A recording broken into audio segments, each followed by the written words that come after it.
sekarang setelah kemarin kita tahu ada Permenaker yang baru mengatur mengenai jaminan hari tua itu bisa diklaim pada saat memasuki usia pensiun yaitu 56 tahun.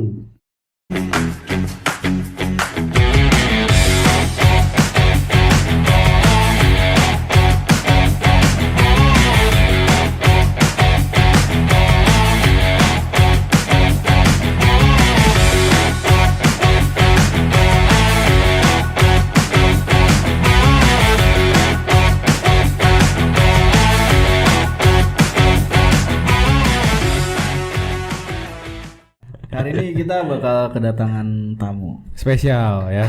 Tamunya narasumber. Kita sebut saja narasumber. Sering menjadi pembicara. Oke, termasuk di sini nanti. Di sini nanti ini spesial jauh-jauh dari Jawa Barat. Oh. Iya. Jawa bagian barat. Jawa bagian barat. Jawa Barat. Terus isunya apa? Sebelum narasumber kita muncul ini kita mau Bahas tentang apa dulu. kira-kira hari Nah, ini? isunya ini kita bakal bahas tentang ketenaga kerjaan. Tak kerjaan. Ketenaga Oke. kerjaan. Ini penting buat bagi apalagi kaum-kaum pekerja, Iya, Ya, kaum termasuk- buruh. untuk tahu apa haknya. Tapi Termasuk juga kita-kita lah ya. termasuk kita Iya, lah. iya. Nah, tanpa panjang lebar ke atas ataupun ke samping, Kita perkenalkan teman kita kita kenalkan ini. teman kita ini. Halo, ini dia Johansyah. Ini ganteng banget. Ada dulu sama kamera, ada dulu. Halo, spesial udah pakai meja. Cukur rambut dulu loh tadi. Emang begini anjing. Ya, kayak gini. Daily kayak gini bajunya. Boleh Ya? ngomong kasar ya? Boleh banget. Ngomong kasar sih nggak apa-apa. Nggak apa-apa. Kasar. Kasar.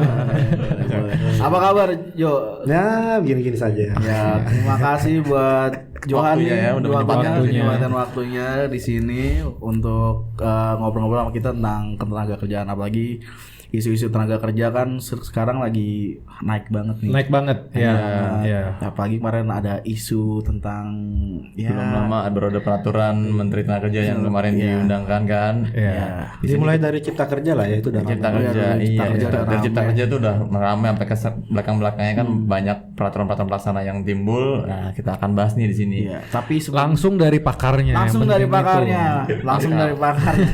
Gimana Jo? Oke. Gua jam kerja normal ya. Iya. Senin sampai Jumat jam 8 sampai jam 5 gua kerja di salah satu instansi pemerintah Oke. yang khusus memang mengatur mengenai ketenaga kerjaan. Oke. Ya, Terus? di luar itu ya kayak dulu lah sebelum masuk instansi masih sempat advokat bareng kita ya. Iya, Asik. iya. Oh, yang sempat advokat ya. Sumpah bareng loh gue mau Bejo beda jam. Gue sama siapa ya? Sama lu ya gue ya? Iya, tapi kita belum sumpah. Gue gak bisa sumpah kalau Mau gue sumpahin sekarang ya? Udah sering main. Nah, Nah terus Jo. Jo, terus. Apalagi Kegiatannya kira-kira mengurusin hal-hal seperti iya, apa? di luar dari jam formal ada kerjaan lain ya? yang dibahas lah. Ya, Nyapu ya kan? di instansi ini gue kerja emang lebih sering mengatur masalah ketenaga kerjaan. Oke. Mulai dari segi komunikasi dengan serikat pekerja, pemberi kerja, tenaga kerja khususnya buruh-buruh segala macam. Bagaimana ibaratnya mereka patuh dalam regulasi khususnya ketenaga kerjaan. Apa aja sih hak-hak dan kewajiban dari Masing-masing pihak. masing-masing pihak. Baik dari buruh maupun dari segi pengusaha. Iya. Dua-duanya berarti lo akomodir di situ ya. Betul sekali. Puyeng nggak yo? Lumayan sih. Lumayan. Tapi nyaman. Harus dinikmatin. Ya, harus disyukuri juga. Disyukuri lah. Jadi sekarang gini nih, kita masuk ke permasalahan ya. Kan isu tenaga kerja nih isu yang bisa dibilang nggak pernah habis deh. Dari gua sadar gue hidup di dunia itu isu tenaga kerja udah ada sampai detik ini.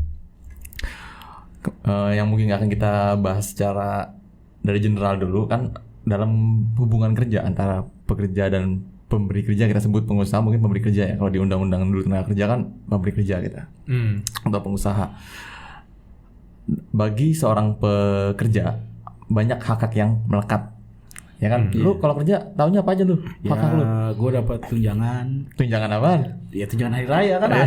Ya, pasti dapat lah. Tunjangan hari raya pasti harus dapat itu. Tapi nggak lu akalin kan? Enggak lah. No. Natal ngajuin, Lebaran juga ngajuin. Ntar KTP berubah. KTP berubah-berubah. Imlek Imlek juga, Kyonghi. Nggak boleh. Itu fraud namanya itu. Oh, fraud nggak boleh ya. Nggak boleh. Terus ya selain hak yang tadi disebutin nama Obed kan kita tahu juga ada namanya selain gaji, tunjangan, Iya. terus kalau kalian itu resign atau apa ada semacam pesangon, kalau PHK. Di luar itu kan ada lagi nih, yang secara spesifik diselenggarakan oleh lembaga negara, yang memang didirikan secara khusus oleh undang-undang untuk menyelenggarakan hal tersebut. Bisa kita lihat ada BPJS, Ketenagakerjaan. Ketenagakerjaan dan kesehatan. Kesehatan. Kalau di Undang-Undang Cipta Kerja itu kan ya jenis-jenis program jaminan sosial yang juga dituangkan dalam Undang-Undang BPJS itu kurang lebih ada sekitar 6. 6 ya. 6. Yang pertama ada jaminan kesehatan, kemudian jaminan kecelakaan kerja, jaminan kematian, jaminan hari tua, jaminan pensiun, dan yang paling baru nih semenjak terbitnya UCK ada jaminan kehilangan pekerjaan.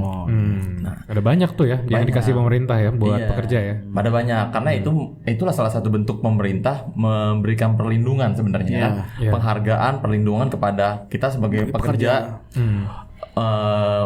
untuk lebih sejahtera lah. Ya kan. Nah, makanya kita undang Johannes ini sebagai ahli bidang ketenagakerjaan ya kan.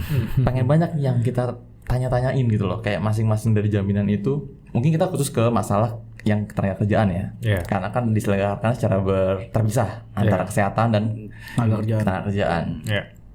Di ketenagakerjaan itu ada apa aja sih yang diselenggarakan oleh BPJS ketenagakerjaan? Lu tahu nggak, Bet? Apa? Ada apa aja yang diselenggarakan? Taunya sih JHT gue. Oh, jangan. Soalnya itu kan lagi ramai sekarang kasusnya. Gue soalnya ngeliat saldo gue terus. Oh iya. Oh, lu ngecekin ya? Ini cuma saldo gue sekarang. Oh, dia dari apps ya itu ya? Dari apps ada. Yang mobile JKN bukan sih?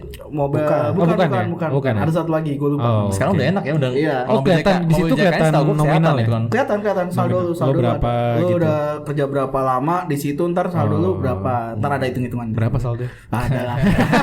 Berapa M tuh? Itu masalah JHT ya kan tadi. Iya, sepengetahuan gue tuh kan dulu tuh ada 4 sebelum terbitnya Undang-Undang Cipta Kerja, jaminan hari tua, kita urutin lah jaminan kecelakaan kerja, jaminan kematian, jaminan hari tua dan jaminan pensiun. Terus muncullah di Cipta Kerja jaminan kehilangan pekerjaan. Mungkin kita masuk ke jaminan kecelakaan kerja dan kematian dulu ya. Gitu. Kalau jaminan kecelakaan kerja dan kematian itu apa sih, Jo? Perbedaannya gitu lah. Kalau kita dengar kan udah jelas beda tuh, atau kecelakaan kerja atau kematian. Tapi kan kecelakaan kerja juga bisa menyebabkan kematian gitu loh. Bagaimana pemberian manfaatnya kalau yang sepengetahuan lo gitu? Oke.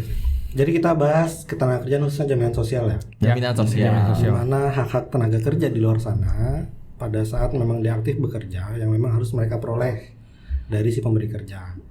Ngomongin jaminan sosial, memang jaminan sosial itu setelah adanya Undang-Undang SJSN, ada Undang-Undang BPJS. Sorry, SJSN ada banyak teman-teman kita mungkin yang belum paham. Undang-Undang Sistem Jaminan Sosial Nasional. Nah, bukan internasional. Bukan. Itu akar rootsnya ada jaminan sosial berdasarkan peraturan itu.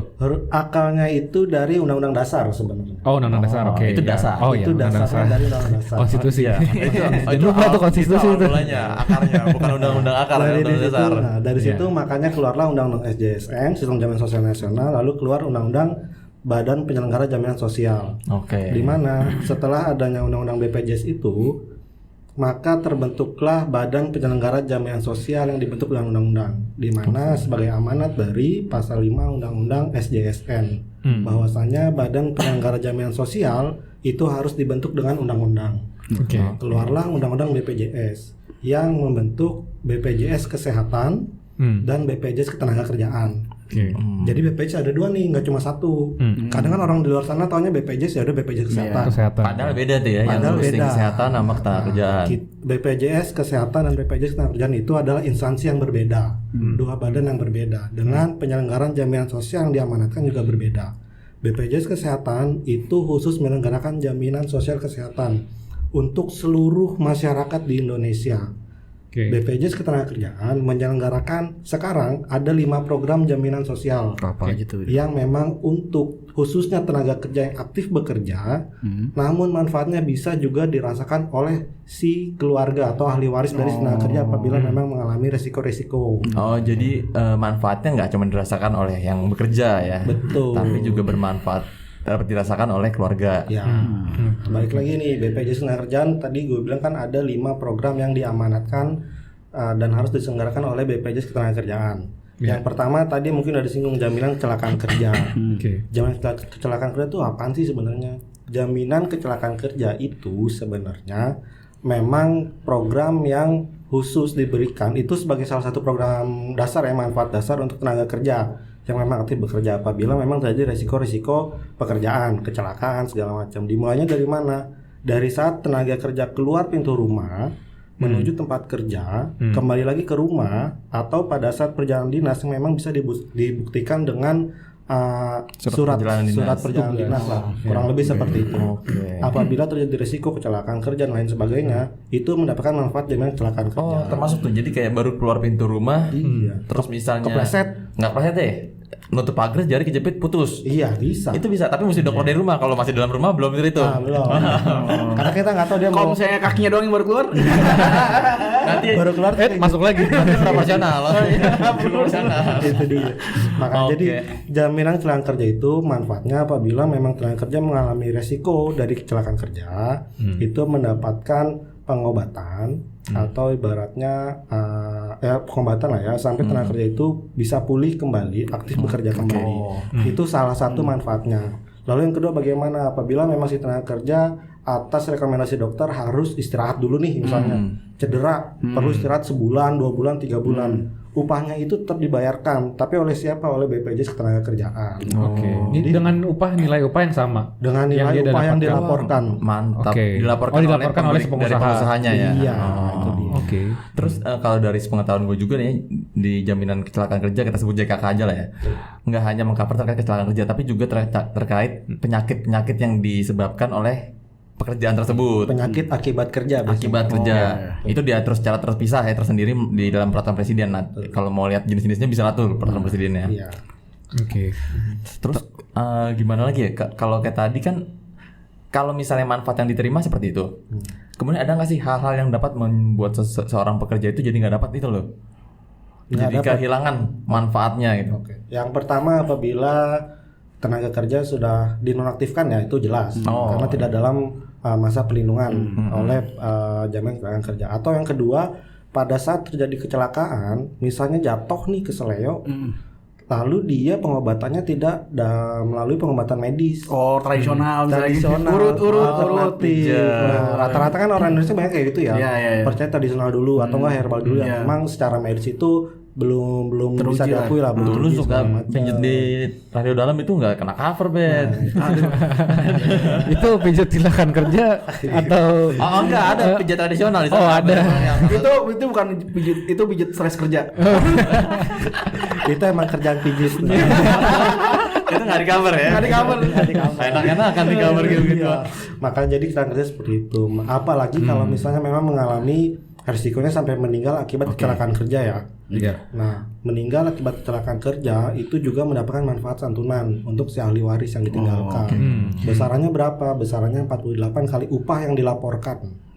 Sampai dia bekerja. Sampai waktu dia bekerja. Kalau si tenaga kerja meninggal akibat kecelakaan kerja, si ahli waris mendapatkan manfaat santunan 48 kali upah yang dilaporkan. Itu untuk si ahli waris. Belum lagi misalnya ada beasiswa, karena juga ada manfaat beasiswa untuk si anak. Apabila ditinggalkan itu dari kecil sampai perguruan tinggi totalnya itu sampai 174 juta. Itu ada di regulasi terbaru sebagai peningkatan dari manfaat dari jaminan kecelakaan kerja PP 82 kalau nggak salah. Jadi nggak cuman ada jaminan kecelakaan kerja juga, tapi ada benefit yang lain, seperti misalnya tadi beasiswa, seperti itu ya. Itu oke banget sih kalau menurut gua.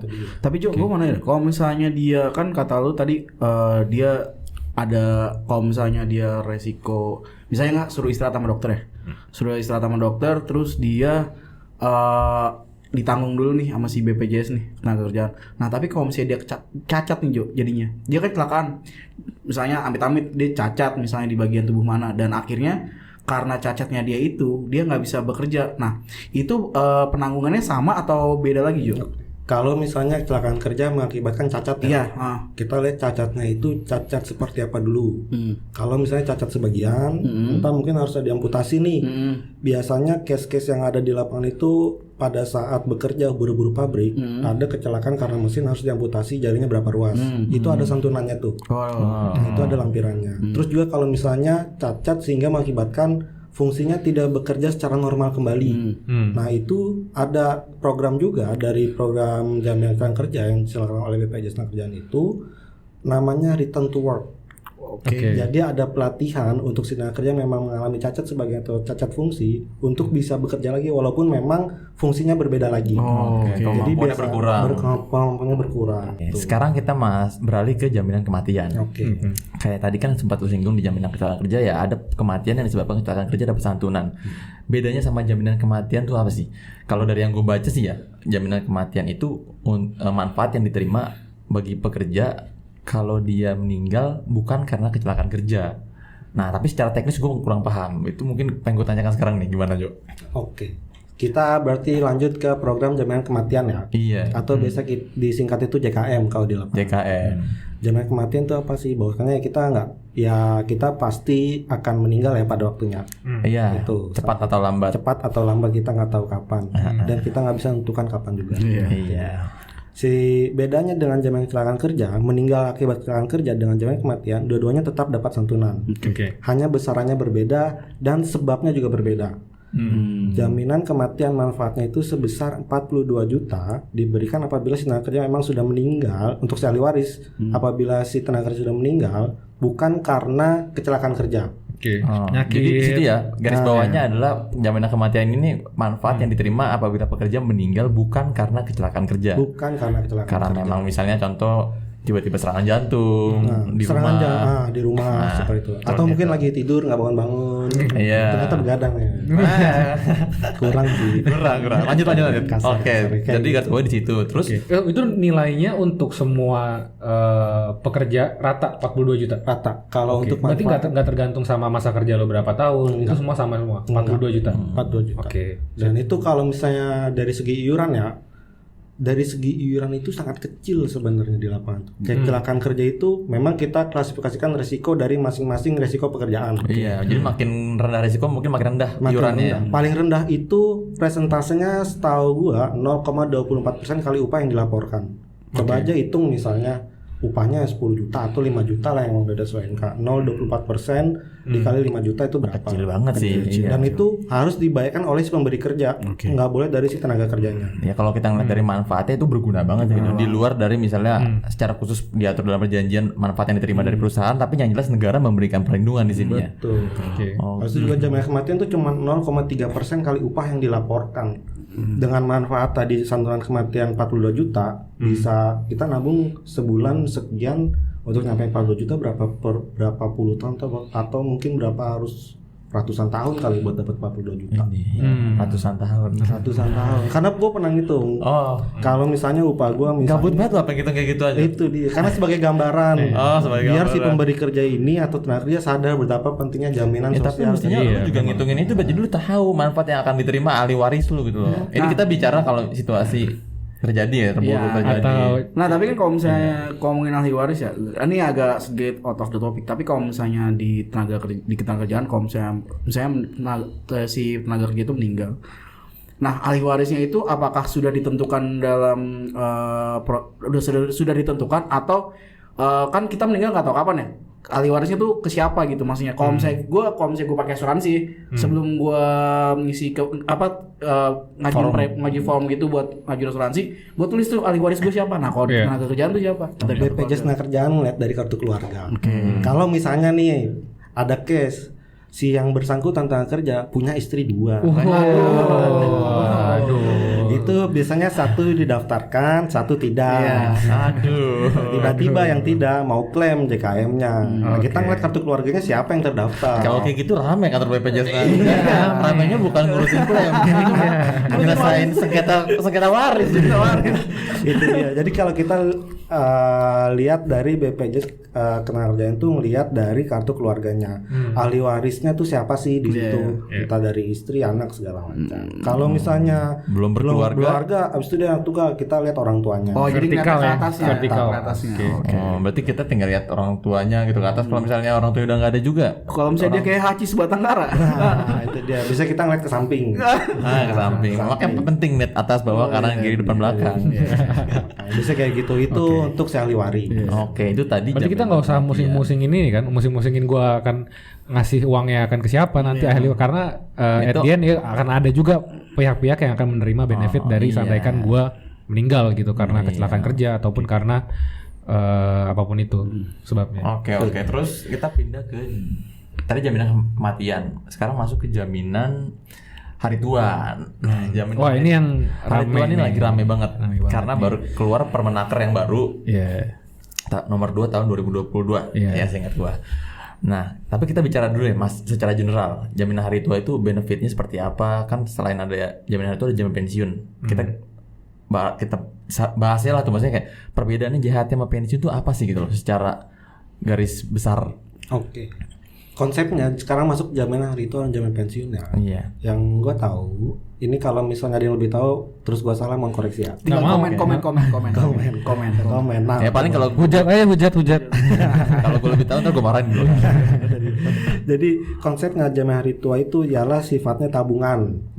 Tabungan bisa diklaim oleh si tenaga kerja pada saat si tenaga kerja Memasuki usia pensiun. Oh, ini aturan yang sebelumnya. Sebelumnya ya, berhenti bekerja, Non-aktif ya. nonaktif masa kepesertaan.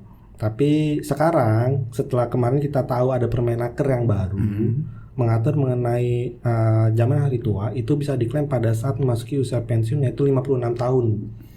Walaupun si tenaga kerja sudah berhenti bekerja sebelum umur 56, ternyata berdasarkan regulasi tersebut dia bisa klaim nanti umur 50 Harus tahun. menunggu sampai umur 56 tahun. Betul.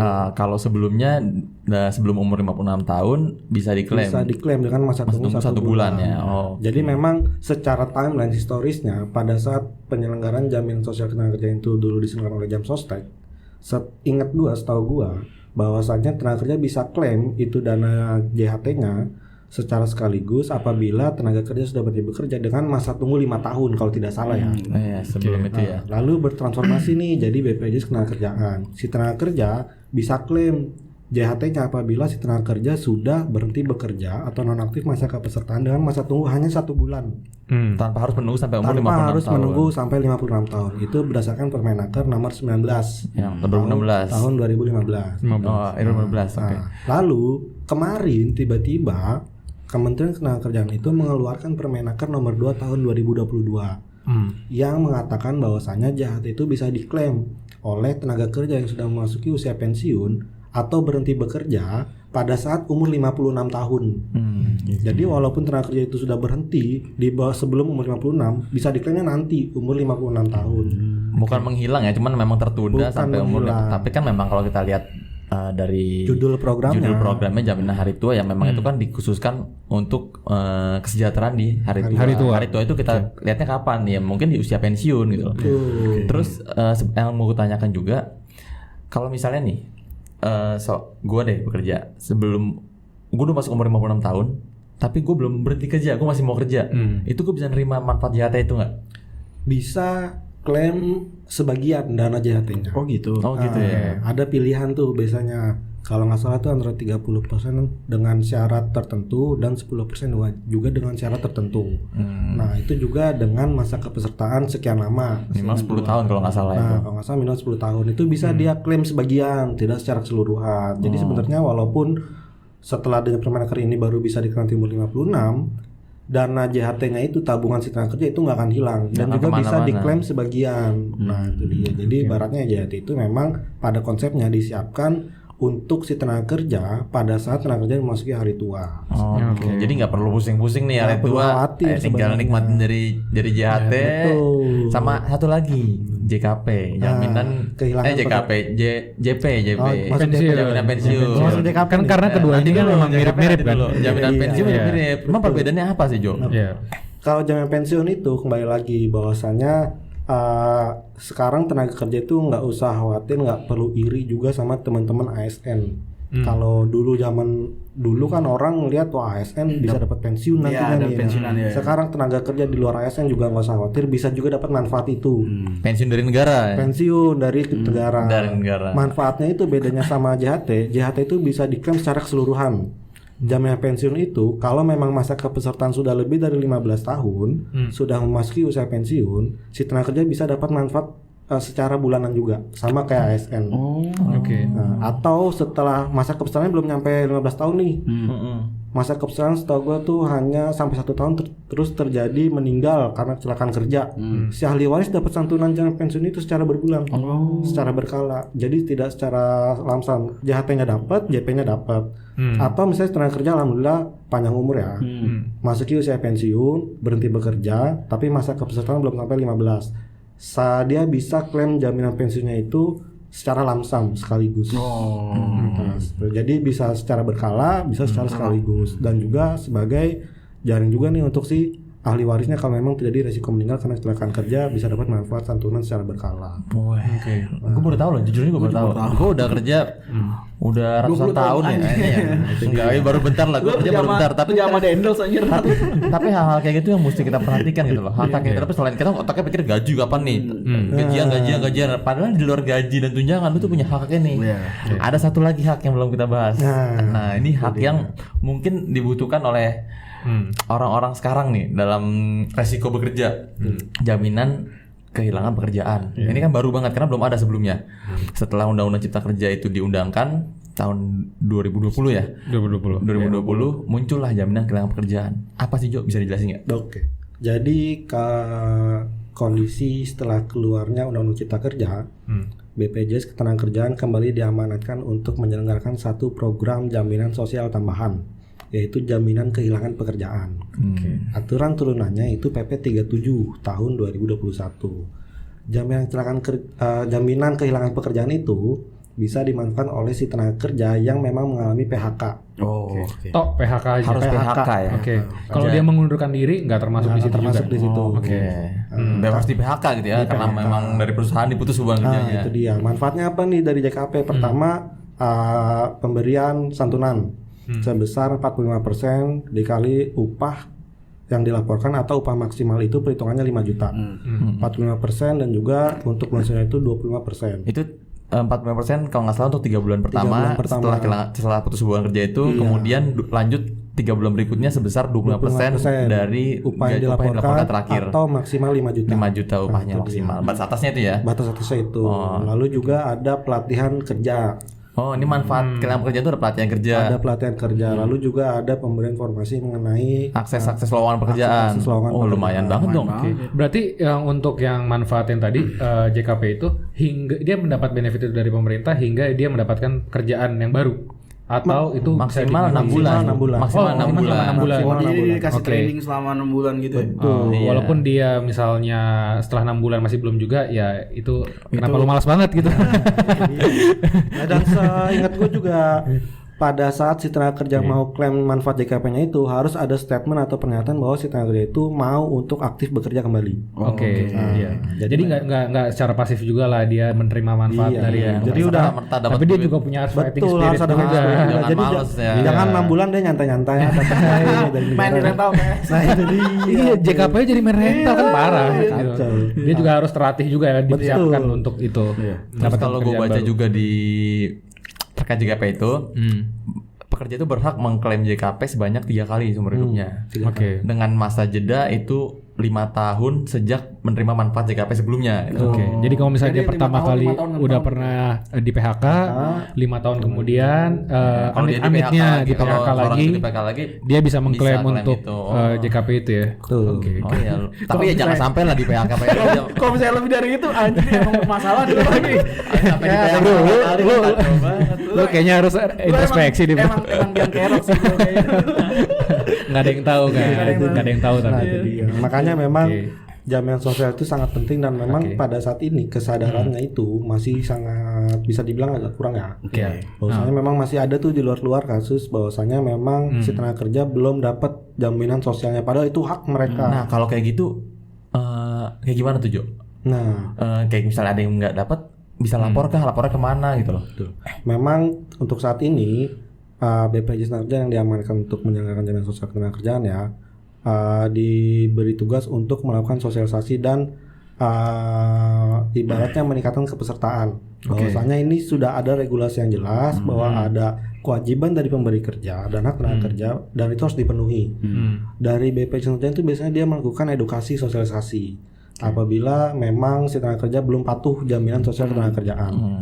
Itu kan yang preventif ya. Kalau yang represif ada juga nggak? Misalnya kayak mereka udah ngeyel, udah dikasih edukasi, segala macam. perusahaan-perusahaan yang ngeyel nih. Tapi mereka juga nggak mau gitu untuk memberikan iuran itu atau narik iuran kemudian distorkan gitu. Iya betul. Karena kan memang jelas bahwasanya di Undang-Undang BPJS itu pemberi kerja wajib mendaftarkan dirinya beserta seluruh tenaga kerjanya ya. Apabila tadi dari segi represif udah edukasi, sosialisasi tapi belum patuh juga. Setahu gue di BPJS Tenaga itu ada yang namanya petugas pemeriksa. Ini yang seru nih. Oh berarti kayak masing-masing instansi punya pemeriksa ya. Kayak contohnya sekarang di BPJS juga pemeriksa. Itu buat pemeriksaan terkait perusahaan-perusahaan yang bandel kayak gitu ya. Betul. Jadi apa yang dia harus lakukan kalau misalnya? Apa yang dilakukan oleh mereka apabila dari tahap sosialisasi edukasi nggak patuh juga biasanya dilimpahkan ke petugas pemeriksa yang ada di BPJS Tenaga. Yang terdekat apa bisa di mana aja? Biasanya di setiap daerah itu ada petugas pemeriksanya. Di setiap region. Tapi ya kalau gue sih akan mencoba untuk melapor yang terdekat ya biar nggak ongkosnya nggak gede gitu loh. Nanti lapor, bisa ada koordinasi itu. Setiap daerah ada petugas pemeriksanya, BPJS Tenaga dia melakukan pemeriksaan. Kenapa belum patuh? Itu lebih keras lagi dibanding edukasi dan sosialisasi. Nah, pada saat ibaratnya proses oleh petugas pemeriksa tersebut atau biasanya setahu gue disebut oleh wasrik. Nah, sebutannya tuh wasrik biasanya. Pengawas dan pemeriksa. Dan pemeriksa. Wasrik. Itu singkatannya. Rada-rada gimana ya? Wasrik tuh kewenangannya ngeri loh itu. Takut loh pengusaha kalau dapat didatengin dia. Kita gerak kemanapun pasti ada bisnis, ada ekonomi yang sifatnya ada pekerja, ada pemberi kerja. Itu sampai macam-macam gak ngasih jaminan yang mesti diberikan. Ada wasrik. Bahaya ada wasrik. Karena pada saat proses penanganan ketidakpatuhan tersebut, petugas pemeriksa ini bisa berkolaborasi dengan instansi penegak hukum lainnya. Kejaksaan. Beberapa di antaranya ada kejaksaan, dan yang kedua juga ada pengawas ketenagakerjaan. Beda ya? Beda lagi. Ketenagakerjaan itu di Kementerian Ketenagakerjaan. Kementerian Ketenagakerjaan. Dinas berarti kalau untuk di daerah ya? Iya, di provinsi. Ketenagakerjaan tuh sekarang ditarik ke provinsi. Di provinsi sekarang. Atau yang terbaru nanti kemungkinan akan bekerjasama dengan Polri. Makin ngeri lagi. Nah, untuk masalah penanganan ketidakpatuhan jam sostek ini seperti itu. Nanti sudah dilakukan pemeriksaan, pengawasan segala macam, akan ibaratnya keluar sanksi-sanksi kalau misalnya memang belum patuh juga. Sanksinya seperti apa? Sanksinya berupa apa aja? Nah, tergantung nih kasusnya apa dulu. Setahu gua di lingkup jam sostek itu, jaminan sosial ketenagakerjaan ya, ada beberapa kasus ketidakpatuhan oleh pemberi kerja. Yang pertama itu seingat gue ada perusahaan wajib belum daftar. Dia memang belum daftar sama sekali tuh. Lalu yang kedua ada perusahaan daftar sebagian, entah tenaga kerjanya, entah upahnya, entah programnya. Nah, dari kedua kasus ketidakpatuhan tersebut 5 ya, sama PDS-nya kan sebagian macam-macam tuh. Itu kalau dilihat dari regulasi BPJS Tenaga aja itu cuma sebatas sanksi administratif sayangnya. Tapi sebenarnya kalau misalnya kita lihat di luar dari regulasi BPJS Tenaga itu bisa aja kena sanksi pidana, sanksi perdata segala macam. Karena kan jaminan sosial itu jatuhnya hak ya. Nah, itu dia. Itu sanksinya. Berarti sanksi itu bisa berupa administrasi, bisa juga pidana. Nah, harusnya bisa juga pidana untuk kasus perusahaan wajib mendaftar dan perusahaan daftar sebagian. Tapi yang gue penasaran Jo, kalau misalnya nih ada pekerja udah sadar nih dia haknya. Nah, tapi tempat kerjanya dia itu maksudnya kayak acuh lah dengan hak-hak ini. Kan si pekerja ini mau ngelapor, tapi itu maksudnya ada orang yang takut kan mau ngelapor. Itu dia ngelapor, misalnya mau ngelapor ke BPJS Tenaga Kerja, itu sistemnya bisa whistleblower nggak? Ya, bisa.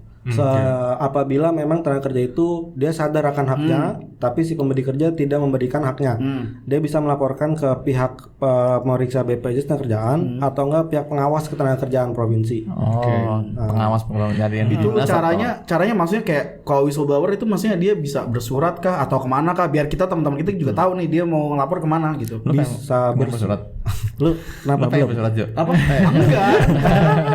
Abis ini langsung nih bikin draft buat suratnya. teman-teman di luar ya, buat teman-teman di luar. Maksudnya pengetahuan buat teman-teman di luar. Kalau ada yang mau nitip nyuratin maksudnya lewat gua. Iya, lanjut gimana aja. Jadi memang bisa secara bersurat atau datang langsung. Oh, gitu. Dan itu nggak perlu khawatir, pasti akan dianonimkan tuh. Iya, biasanya kayak gitu-gitu kan dijaga kerahasiaannya Iya, gitu loh. iya, Kalau pasti. memang takut banget Mas datang pakai helm Iya. tutup semuanya. Kita kan juga tapi kan maksudnya kita pengen tahu nih Iya. teman-teman kan pasti ada yang takut mau ngelapor tiba-tiba ntar ada namanya disebut segala macam. Makanya kita meyakinkan bahwa pihak BPJS ini emang sistemnya whistleblower kayak tidak dianonimkan lah yang pelapornya itu. Betul. Ya, sebenarnya itu juga dilindungi sama Undang-Undang Cipta Kerja lah, terkait tenaga kerja yang ingin melapor hak-haknya, mengadu hak-haknya kalau misalnya sampai dibatasi oleh perusahaan pemberi kerja itu kan itu ada pidananya sebenarnya. Cuma itu akan kita bahas secara terpisah karena kalau ngomongin ketenaga kerjaan ini luas banget. Gak ada habisnya. Nanti Iya. kita bahas episode berikutnya buat masalah ketenaga kerjaan yang lainnya. Nah, kalau menurut gue sih kurang lebih gue udah cukup jelas nih. Gue jadi tahu sih hak gue sejauh ini. Karena Gua nggak ngobrol tahu ini baru nih. tahu. Iya.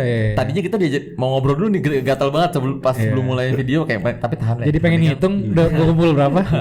Makanya ini tuh lo bisa cek loh download aplikasinya. Iya. Download aplikasinya. Makanya tuh aplikasinya tuh boleh juga tuh. Kalau JMO namanya JMO. Oh, JMO. Tuh, itu lu juga bisa ngeliat tuh upah yang dilaporkan berapa. Kalau ternyata upah yang dilaporkan kecil, nah itu lu bisa nuntut tuh. upahnya berbeda Iya. berselisih 5 juta sama upah yang lu Lumayan terima. banget Iya. kan? Lu lapor. Itu padahal balik lagi ke manfaatnya yang lu terima nanti. Itu sangat berpengaruh. Berarti pada intinya pekerja jangan pernah takut lapor. Kalau misalnya merasa ada hak-haknya yang tidak diberikan. Betul, karena ada wajib lapor ke tenaga kerjaan. WLK itu diwajibkan semua. Ya, gue udah cukup terang lah kayak gitu. Cukup terang lah. Gila, emang bener-bener ahli bro. Ahli. Gila lo, gak main-main tuh gelarnya. Ini susah datengin jauh-jauh. Susah-susah lo datangin dari Jawa Barat lo ini. Kita undang lagi buat episode tenaga kerja berikutnya karena kan Iya. Babang ahli. Babang ahli. Berarti baru sampai situ aja ya. Asik. Mau lanjut? Karena masih panjang itu, Bro, malam mingguan dulu bro, ini malam minggu sekarang. Malam minggu sekarang. Iya. Kalau lanjut pakai cas bahaya. Karena emang jaminan sosial itu sangat panjang, sangat luas, bro. Jadi memang kalau Iya. hanya sebatas itu aja sangat-sangat kurang ya. Nanti mungkin di Kalau ada teman-teman yang pengen tahu tentang Jamsos, mungkin bisa langsung Iya. komen. Nah, buat teman-teman yang memang pengen tahu masalah jamin sosial, khususnya ya di bidang ketenaga kerjaan ini, jangan ragu buat komen aja di kolom komentar video YouTube kita atau follow Instagram, TikTok kita juga. Oh, ada TikToknya? Ada. Siapa yang goyang-goyang? Ada emailnya atau mungkin mau email ya email aja pertanyaan-pertanyaan kalian, siapa tahu kita bisa bantu memberikan pencerahan, akan kami bantu gitu loh. Kurang lebih seperti itu yang bakal kita bahas hari ini, episode kali ini maksudnya. Sampai jumpa lagi di episode berikutnya. Oke, see you guys.